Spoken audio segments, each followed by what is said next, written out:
Felicitations, colleagues. Corporate wants us to create the new Milutin Model T, our latest self-driving car.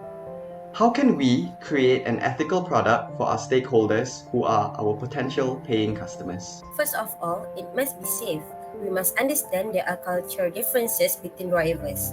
Some are alert and some may be over-reliant on the automation that something fatal may happen, like the May 7, 2016, Williston, Florida crash of the 2015 Tesla Model S into a tractor-trailer.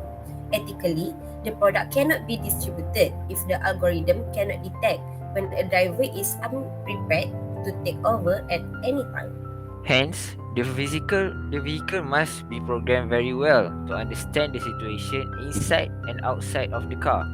We must show that we have a foolproof system before offering it to the market.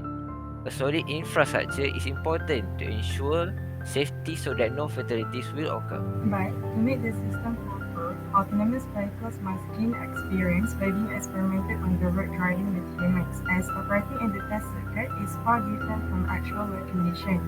The conflict of interest here is that, in the interest of achieving the actual safety gain of autonomy, we will be exposing many drivers to risk of death by robots. So let's assume that we finish the testing and that we have the algorithm capable enough to drive safe. That means that it is prepared for every scenario. So how does the system decide who to sacrifice in the event there is no outcome where one party is not harmed? Yet, since it's a program running the car, every ethically exacting decision made by the program appears informed by the programmer. The ethical dilemma is that autonomous vehicles are programmed robots. The deaths that occur would likely be due to a targeting algorithm. In an emergency, the program would have to systemically favor and discriminate against a certain type of group to crash into. Yeah, just like the trolley problem. What is the trolley problem? Here, let me explain.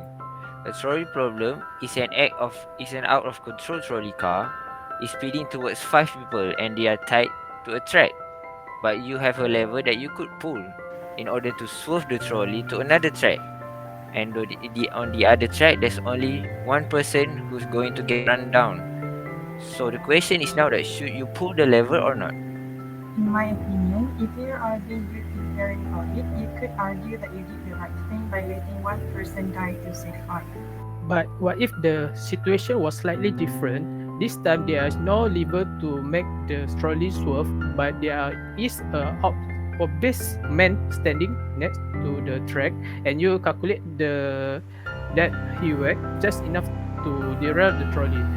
Do you push him in front of it? Absolutely not. How is it less acceptable than the first version? You are still sacrificing one person to save 5.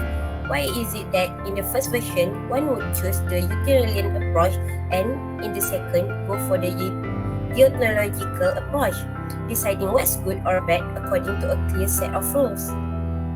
Yeah, we shouldn't be fooled by arithmetic. It might be murder either way. There are pros and cons to every decision, but the impact is that someone could lose a life from an avoidable cause if products are not engineered well enough. We must consider every possibility and present them to the regulators. Police autonomous vehicles may have different priorities compared to consumer autonomous vehicles. Great input, everyone, and thank you for this meeting.